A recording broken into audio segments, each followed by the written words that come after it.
Greetings, class, or classes, I should say. I'm making this instructional video for a couple of reasons. One, to keep up to date with the latest and greatest versions of Linux and how to set up that type of a system and configure both IPv4 and IPv6 statically.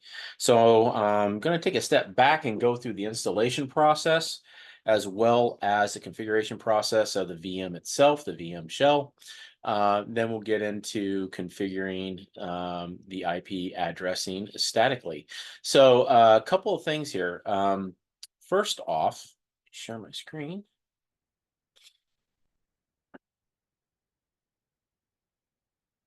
I'm going to create a VM.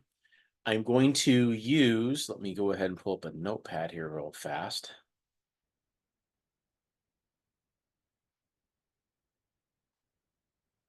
All right. I'm going to use 192.168.1.210 with a 24-bit subnet mask for my Ubuntu server. Its gateway will be 192.168.1.1. I'm going to use 1:2:3:4 BCDE /64 for my IPv6 address. So we have IPv4 and we have IPv6. All right, and its gateway is going to be 1:2:3:4 ABCD 64. Okay. And sorry for the semicolons in there. I guess I didn't hit shift. They're all colons. All right. And for IPv6, all dots for IPv4. So that's going to be our networking setup when we get to it. But we first have to install Ubuntu. So real quick, to do that, I just Googled download Ubuntu Server 2404, which is the latest version as of mid-July 2024. So I just went there, clicked on the download here. It downloaded to my downloads folder. Right there. I'm going to go ahead and cut that and put that into my virtual machines folder. All right, so I have that to install. Now I'm going to go back to VMware, create the VM shell. So new virtual machine. If I'm going a little bit fast, I'm sorry. You can hit rewind. So this is going to be a custom install. And I'm going to install the operating system later. It is Linux. It is Ubuntu 64-bit.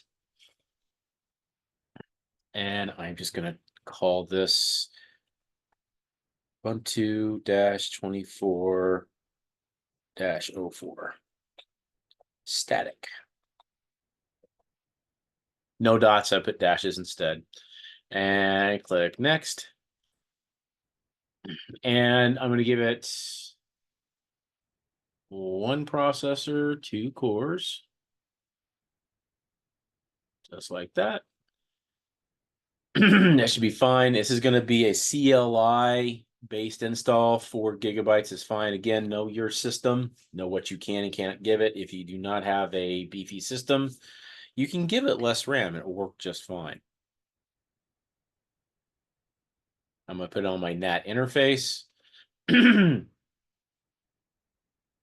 I'm going to go ahead and run all the defaults and create a new virtual disk. And it shouldn't need to be more than 20 gigs. That's perfectly fine. Create a new virtual disk and finish. All right, cool. That created it. One thing you do need to check, everybody, is to make sure that your VM network, your NAT network, is going to match this here. Okay?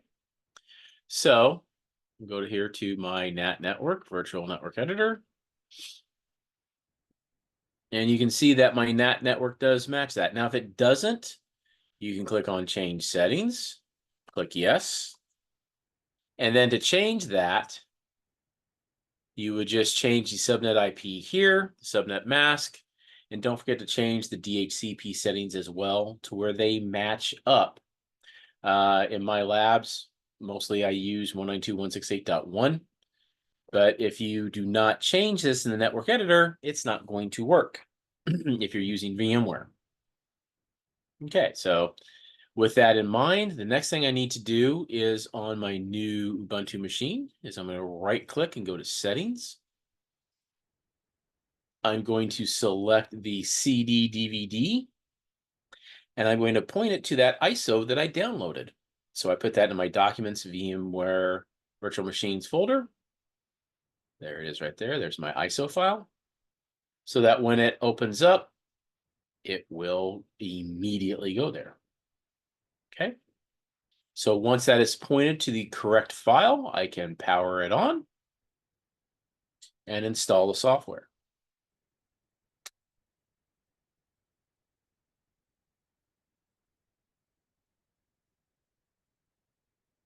Right. Hope I hit the right thing. If not, I will reboot. I just hit the first prompt that I came to, and it looks like, there we go. So I'm going to install this as, with English. So just enter. And then it's going to please select your keyboard layout. It should default to English US. I'll hit done. Choose the base of the installation. And I'm just going to keep it default. So there's my ENS. It picked up a DHCP. That's okay for now. Keep it DHCP. We'll change it to the static later. So we'll hit done. There is no proxy address in VMware, so we'll hit done. It's going to test that mirror. It should pick it up. Again, this is where making sure that your VMnet settings and your adapter settings and everything else in VMware are all set correctly. In this case, it is working correctly. So it's going to read package lists. And I'm going to probably pause this throughout so the video doesn't, take hours and hours to complete. So I'm going to pause here while it installs the packages.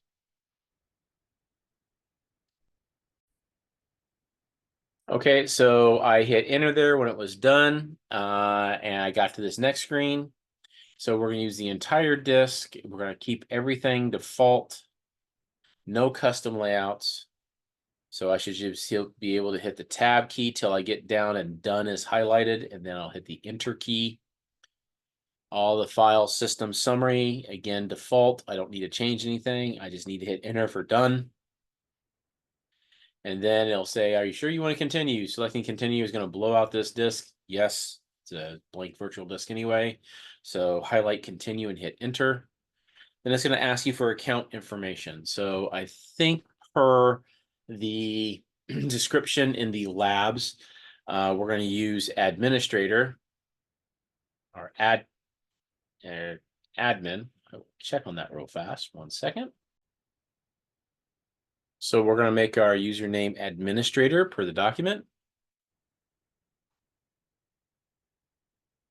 And the server name, we can call it whatever basically you want to. So I'm just going to call it Ubuntu Sttic.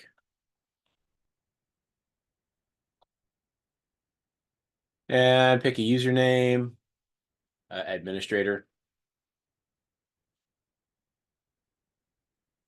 And password. So the password is the CST CCC2019 exclamation point. It'll ask me to put it in again. Again, capital C, capital S, capital T, CCC lowercase 2019 exclamation point. And then I'll hit the tab key and I'll select done. And then it will ask me to upgrade the machine to Ubuntu Pro for security updates on a much wider range of packages until 2034. Yeah, you can skip this for now. We don't need to do this. So you can just skip that. Continue. You do want to install OpenSSH server. That will be very helpful. We do not need to import a key. So I just hit the space bar for that X and I hit the tab key 2 times to done and hit enter. Then it's going to ask you what packages you want to put in. It's really easy to put in software now so you don't have to install it later. But there's a lot of software to choose from here, as you can probably tell. I don't think we really need a lot of these things. I'm going to put in Docker because that is something that may come in handy, not necessarily in this class, but in a future class if you reuse this VM. Don't need to do PowerShell. AWS CLI, I'm going to install that because if you take the AWS classes with me, that will come in very handy. So I'm going to install AWS CLI. That's about the only things I really think I need. So I'll hit tab and I'll click done. And it's going to install the software. So I'm going to pause and I will come back. Okay, so once the installation is complete, you want to do two things. You'll want to reboot, but first, what I'm going to do is I'm going to come over here to my Ubuntu instance, and I'm going to go to settings, and I'm going to go to DVD because I don't want it to restart everything. I'm going to disconnect connected. All right, I disconnect though at power on. All right, I'm going to click OK. Yes, it's going to give a little warning screen here. That's fine. So it's installed on the hard disk. And then once I do that, I'm going to hit enter to reboot now. It's like removing the disk out of the CD-ROM drive.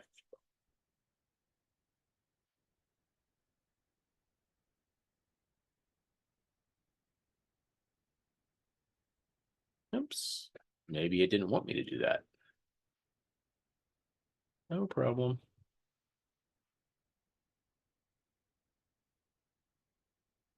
And always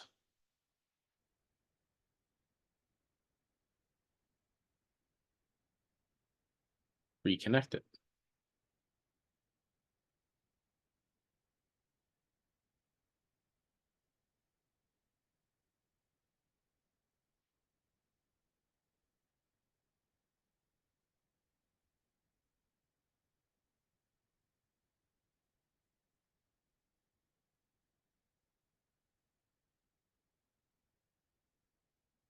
All right.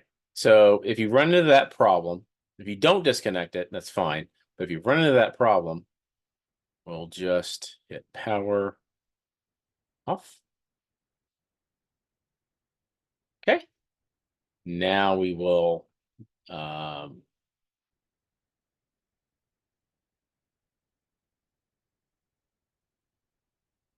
ahead and use physical drive. So reset that to physical drive as it was, not pointing it at the ISO. And excuse me. And we'll power it back on. Click yes if you get that warning. That should come back up just fine. There it goes. So if you run into that problem, if you don't run into that problem, don't worry about it. But if you run into that problem, you can physically power it off and then just reset the CD to normal and then just power it back on and it'll come back just fine. And we're going to use our administrator and our CST password to log in. This first boot may take a little bit more time because it's initializing everything for the first time. So just be patient.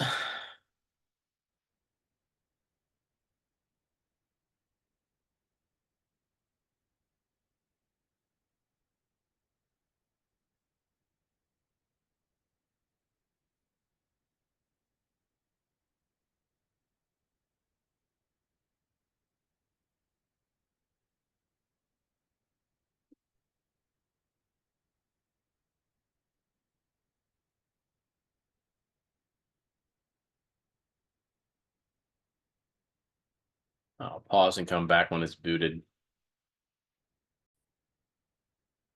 And when it eventually boots, it will come up to login. So we're gonna use administrator. So username and the password is that CST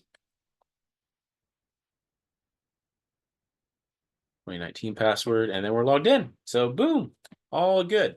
So a couple things we need to do. We need to do an IPA, IP space A, and we'll see that ENS33 is our interface. Okay, so anything that we change, now we're going into what basically is like lab 9 to set static IPs. And I think that's for IPv6, and I think lab one of the earlier labs we did it for IPv4. So I'm gonna do both of them here at the same time, so you can reference this video for both of those labs. We need to set this up in the YAML file, which is under Etsy netplan. So to get to Etsy netplan, you can just do a CD. But first, before I do that, I want to walk you through how I came up with this. So I actually used ChatGPT, and I did this entire long narrative giving ChatGPT the specifics of the system's version, the IP addressing, and said, hey, how do I set a static IP? And it basically is going to walk you through. It's going to say, okay, go to the YAML file. Now, not all of it may be correct. I'll walk you through this. But basically, I'm going to go ahead and change directory to Etsy netplan. And then I'm going to do an ls. And I can see it says 50-cloud-init.yaml. So a little bit different than what ChatGPT gave me. Okay, but it's along the same lines. Okay, so I'm going to then nano this file. Nano is a text editor. So nano and then the 50. If I hit tab, it'll tab complete it for me. But I need to put sudo in front of it, because if I don't put sudo in front of it, it is not going to allow me to edit the file. So it's very important that you use sudo in front of it. All right, so sudo nano 50-cloud-init.yaml. It'll ask me for my password, that CST password. There you go. Then I have all these nice fancy dancy things to do. So I need to set the net plans up something. Hopefully ChatGPT got this right for me.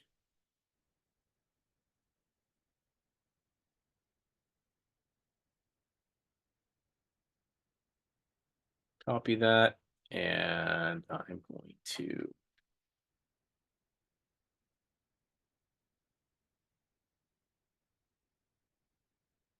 it doesn't look like I can paste it in here, so that's fine. No problem. So network, Ethernets, ENS33, and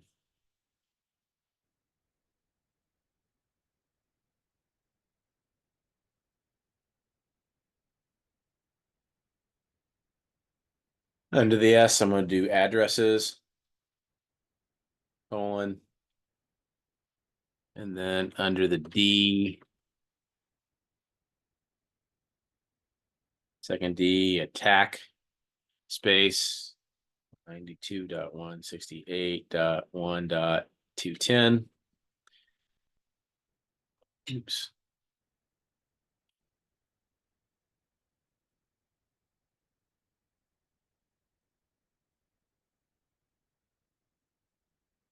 It's like I goofed up something there. Bad. There we go. Space 192.168.1.210/24.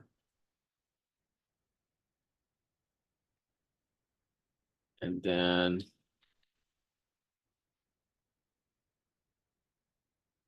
uh, 1:2:3:. 4 colon B C D E 64.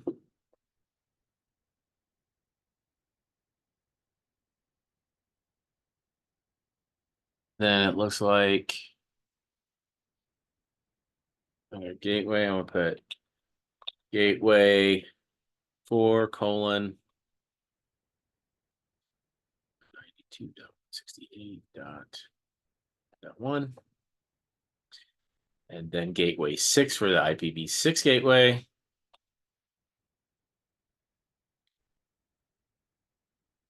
It should be 1 colon 2 colon 3 colon 4 colon A B C D. Change DHCP to false. Now I need to give it name servers.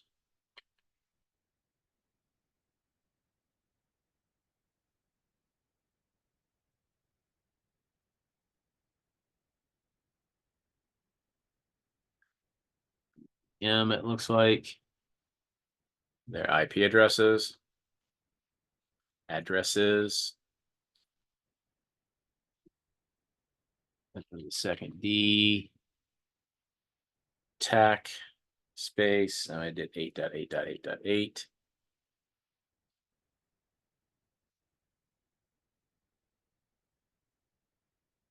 And I think I had you do 4.2.2.2.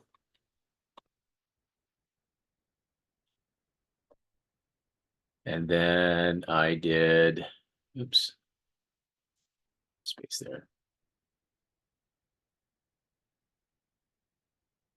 Oops. I mean, all this formatting is difficult. Then it gave us, it looks like 2001 colon, and these are optional, but these are IPv6 DNS servers. 4860.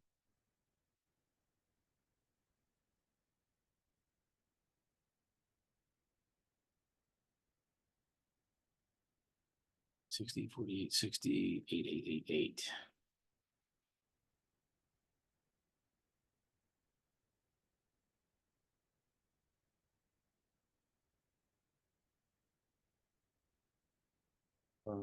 Colon.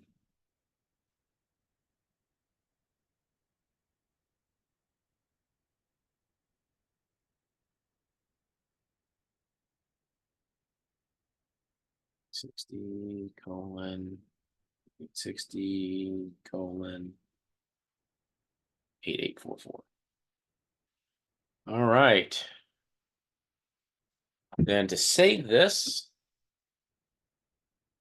I just hit Control X, Y, and it should save it to that same file name. Enter. To check it, I can just do a cat 50 and then hit tab to complete the file name. Oh, sudo cat. Sorry. There it goes. All right. So the next thing you need to do is sudo netplan try. Or you can also do apply. Okay, so it didn't like that indentation. So if it doesn't like something, you can always go back into the file and figure it out. So it didn't like DHCP v4 right there. Didn't like that indentation. So I can change the indentation. Actually, this is a bad spot for it anyway.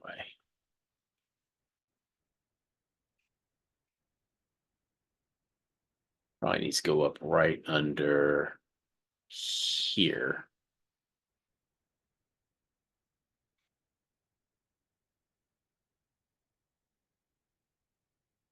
DHCP.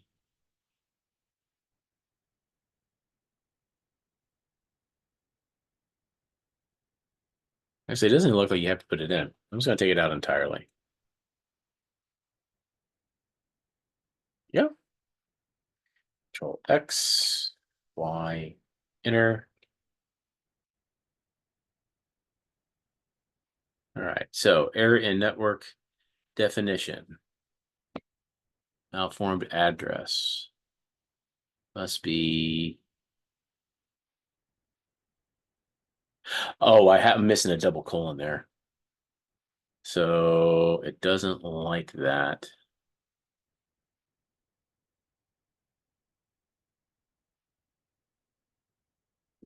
Okay.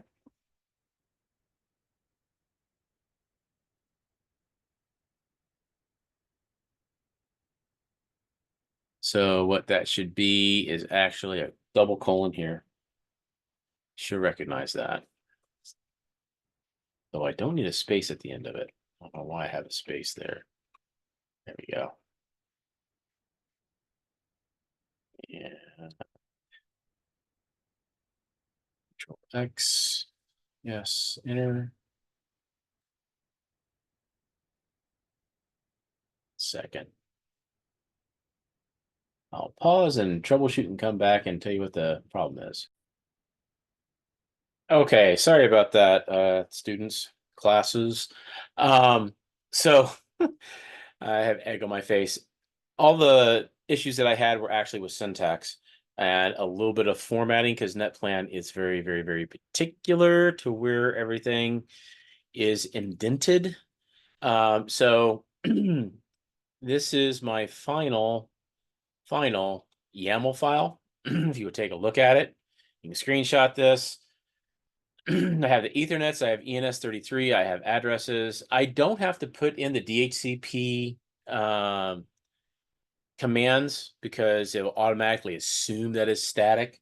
So I don't have to have those commands in there at all. I can use the dashes. It will give me a warning. It won't give me an error, but it give me a warning about Gateway 4 and Gateway 6 because these commands are deprecated. They will work. They will work, but you'll get thrown a warning.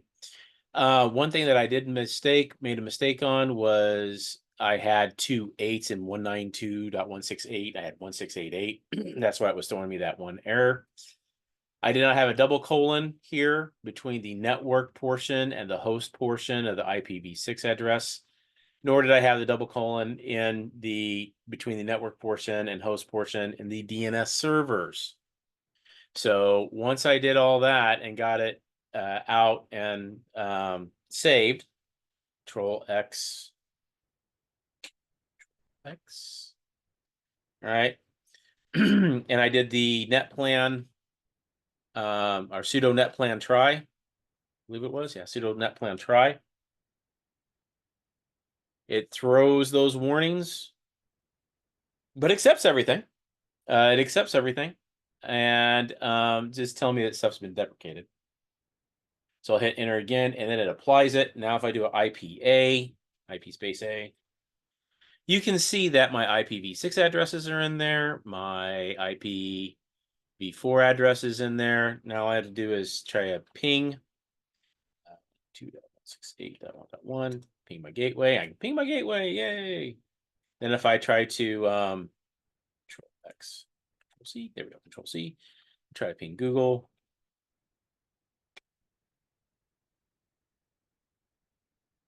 I'm not getting name resolutions.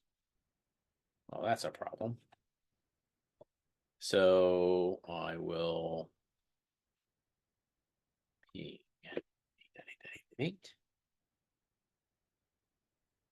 All right, so I'm having a gateway issue here.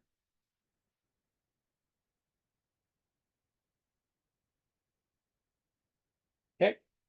I think I know what the problem is. That's an easy fix. So if you run into a gateway issue like that, if it works great, then you're all set. But if you run into a gateway problem, just check your network editor, make sure your gateway is set correctly. I may have set it wrong. So here's where you would check it out. You would go ahead and click on your network editor, change settings, go into your NAT network and look at your NAT settings. That's where and my gateway's .2. So that's where my problem is. So my gateway is .2, not .1. No problem. Simple fix. We'll just go back into the YAML file.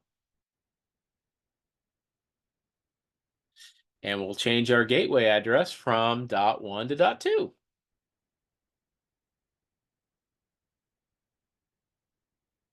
Okay. ABCD should be fine for there. I don't have my Windows server up, so I'm not routing anything through there, so I wouldn't get any resolution anyway with IPv6, but that's okay. So Control X, Y, enter, and you can just do netplan apply, sudo netplan apply. You can do that as well, because you'll probably see that in some places.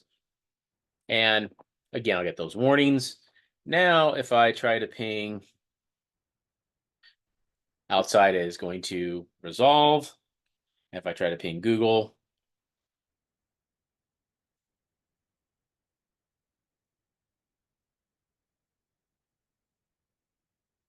there, it finally resolved. It took it a second. Had to process through. It made me nervous, but it resolves as well. So that's that. So one last time for you to see the YAML file. Okay, that is what it looks like to complete Lab 9. So hopefully this will help everybody, and we'll see you in the next video.